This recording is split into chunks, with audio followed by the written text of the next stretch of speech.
friends. Today we are going to read The Terrible Two, pages 191 to 205. Let's begin. Chapter 34. A line of cows 500 feet long proceeded 2 by 2 down Chapman Drive, one of the quietest streets in the sleepy town of Yawny Valley. Niles and Miles had plotted their route carefully. It was 3:13 a.m. and nobody was out. Niles rang the bell on his bike twice. Intersection. Then Miles was sprinting again, up on the lawns, hopping hedges, maybe trampling a couple of early blooming flower beds. He arrived at the corner of Chapman and Trellis well before Niles, who was weaving slowly to give Miles plenty of time to unshoulder his backpack and take out Niles's quick pitch tent. He tossed it into the air with a flick of the wrist, and the tent sprawled as it unfolded at the peak of its arc. It landed and bounced. Miles positioned the tent on one side of the intersection, blocking off Trellis Drive in one direction. At least that was the idea. The tent looked puny now in the middle of the road, and Miles hoped it was enough to discourage the cows from bolting off down the wrong street. It would have to be. Miles took his position on the other side of Trellis. Niles cruised by, wearing a madman's grin. And then, the cows. They gave him placid looks, wild looks, accusing looks. The cows were close enough for Miles to touch, so he did. The cow flinched when Miles reached out and brushed his hand against her flank. Her hair was coarse and damp and warm. Miles put his hand to his nose. He smelled like an animal. It was the first time Miles had touched a cow. The old cows dragged past and the intersection was clear. It was time to fold up the tent. This was supposed to be simple, but Miles had never gotten the hang of it. The idea was the same as the collapsible silver sunshade Miles's mom had in her car, but Miles had never been able to figure that out either. After wrestling the tent for about a minute, Miles had gotten it down to a pokey, misshapen lump, small enough to fit back in the backpack. Miles took off down the road and caught up with the herd just in time to hear Niles ring his bell twice again. There were 6 more intersections on their path that night, and by the 4th, Miles was running down the street hugging the pitch tent in front of himself. He fumbled, he tripped, but they made it without losing a single cow. And by 3:56, they were making their way down Sunny Slope Road, the home stretch.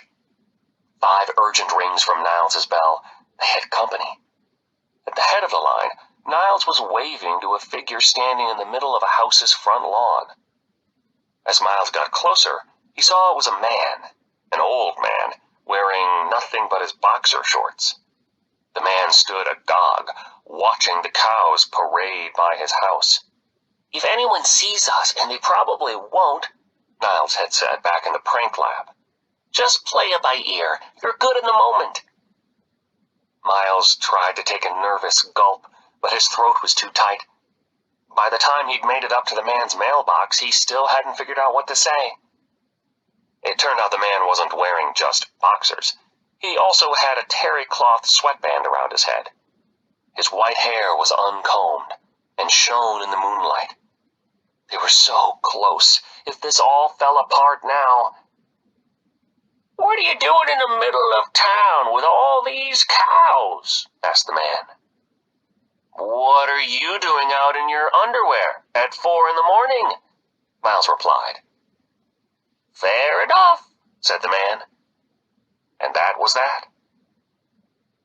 8 minutes later, Niles led the cows up the driveway to Yawny Valley Science and Letters Academy. He leapt off his bike and dragged the wagon up the front steps, spilling hay as he went. The key ring Niles pulled out was so big, Miles could see it from the back of the herd. Niles fiddled with the lock and slipped inside. In less than 5 seconds, the front hall glowed yellow. Niles threw the doors open. Niles pitched some more hay onto the threshold. "Come, boss," he said, then disappeared inside, dragging the wagon behind him. Bossy sniffed the steps. She snorted and moaned. Then she took the steps in 2 clumsy hops. Her head was inside, then her withers, then her rump and her tail, and then the next cow. Miles pushed forward against the herd's misgivings, exerting steady pressure from behind. The cows disliked Miles more than they disliked stairs, and they loved moving together. It took only 6 minutes to get 107 cows through the front door of Yawny Valley Science and Letters Academy. When the last rump was through, Miles shut the door. He waited outside. Niles flipped off the lights and slammed the front door shut. "Happy April Fool's Day," he said. Miles and Niles collapsed on their backs on the school's wet grass. Miles held 2 fingers right up to the sky. "High five." Niles held up his 2. "High five." Then they laughed. And they laughed. Chapter 35. The Barkins' phone rang at 4:03 a.m. Principal Barkin picked it up and said, "Barry, this is your father, former Principal Barkin. Am I waking you up?" "No," said Principal Barkin. "Don't lie to me. I can hear the sleep in your voice." "Is something wrong?" asked Principal Barkin. "Do you know what today is?" It's April 1st, also known as April Fool's Day, and you are sleeping like a fool. You should be up writing your April Fool's power speech." "I wrote it last night," said Principal Barkin. "Then you should be up practicing." "Okay." "Planning your pauses." "Okay." "Putting power into your voice." "Okay." "Ensuring that every student knows there will be 0 tolerance for April Fool's pranks." "You know, Dad," said Principal Barkin, "some people might say calling a person at 4 in the morning is an April Fool's prank." "How dare you! This is not a prank. I am not pranking you right now. I have never pranked in my life." "That was a joke, Dad." "A joke or a prank? There's a fine line between joke and prank, Barry, and you're stepping right up to that line when you accuse your father of pranking. A pranking principal. Just like your grandpa, Jimmy. You know, he once— "I better go practice this speech, Dad." "Then go!" "Bye." "Give Josh and Sharon my love." Barry Barkin sat on the edge of his bed in the dark. "That was my father," he told his wife. "He sends his love." Said Mrs. Barkin. Principal Barkin couldn't get back to sleep. When he closed his eyes, he saw Miles Murphy's face. That little prankster was probably planning something. Principal Barkin decided that his father was right. His father was always right. He turned on his bedside lamp. At 6:03, Principal Barkin, showered, shaved, and full of oatmeal on toast, pulled into his parking spot behind the school. He activated his new car alarm and walked up the steps to the rear entrance of Yawny Valley Science and Letters Academy. Barkin sniffed. It smelled like cows this morning. Must be a strong wind blowing in from the farmland. Barkin entered the school. In the dark, on the way to the light switch, he bumped into something large and hairy. "I don't remember any of this," he mumbled. Barkin flipped on the lights. It was a cow. Barkin almost laughed.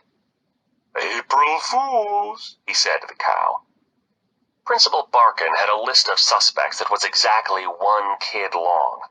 Apparently this was Miles Murphy's idea of an April Fool's joke. Too bad Miles didn't know his principal liked to get to school early. Principal Barkin had plenty of time to lead this cow out the back door and down those— Principal Barkin put his hand on his principal pack. Fact 586. That cow couldn't get downstairs. Fine, this was fine. He had plenty of time to squash this April Fool's joke. The earliest students wouldn't be arriving for almost an hour. That was plenty of time to hide this cow in his office. "This way, cow," Principal Barkin said to the cow. The cow didn't say anything. Soon Principal Barkin was behind the cow, pushing. Then he was in front of the cow, pulling. The cow didn't move. "Move, cow!" said Principal Barkin, now behind the cow again. That's when a second cow, curious about the commotion, rounded the corner. "Two cows?" said Principal Barkin. This prank was more elaborate than he thought. Barkin wasn't sure he could fit 2 cows in his office. Maybe he could stash one in the faculty bathroom. A third cow ambled over. Barry Barkin began to get a terrible feeling. He tiptoed to the corner and peered around. "No," said Principal Barkin. "No, no, no, no, no, no, no, no." He ran down the halls. He saw more cows. "No, no, no, no, no, no, no, no, no, no, no, no, no, no." Cows in classrooms. "No, no, no, no, no, no, no, no, no, no, no, no, no, no, no." This was bad. This was very bad. Barkin needed an idea. Some way to salvage the school day. He needed a place to think. A place away from all these cows. He ran up the stairs, pushed through more cows, and opened the door to the supply closet, his sanctuary, his fortress. He turned on the light. No. A cow was chewing on a mop. It was the master stroke. Chapter 36. At 7:45, Miles and Niles crossed the parking lot and joined a throng of students amassed on the lawn. Principal Barkin had a bullhorn. He was barring the entrance. Later, students would agree that Barkin's face had never been so purple. It looked like his neck held up a screaming bilberry. "I repeat, form an orderly clump." "What's going on?" asked Holly. "Yeah," said that guy Scotty. "What's going on?" "What's going on is that you can't come into school right now because it is on fire." Panic, screaming, was on fire, a small fire that is out. Remain on the premises, everything is safe. "If it's safe, why can't we go inside?" asked Miss Shandy. Because there is a flood. Luckily the flood put out the small fire, but now there is a lot of water. Remain in a clump. The school day will commence shortly." "It smells like a cow," said Stuart. "What? No, that is just the smell of burned things that are now wet. When something is on fire and then gets flooded, it somehow makes a cow smell." Somewhere in the art room, a cow mooed. "That sounded like a cow," said Holly. "Ridiculous. What is more likely, Holly, that we had a fire and a flood, or that there are cows in school?" "I guess the fire and flood." "Exactly, Holly, exactly." "There's a cow in the art room," Stuart said. He had his hands cupped against the window and was peering inside. "Stuart, step away from the building." "There are 6 cows in the art room." Chaos, laughter. "Students, all students, Principal Barkin says, step away from the building. Stop looking through the windows." "There are cows everywhere," Stuart said. Bossy came up to the window behind Barkin. "Well, isn't this something?" said Holly.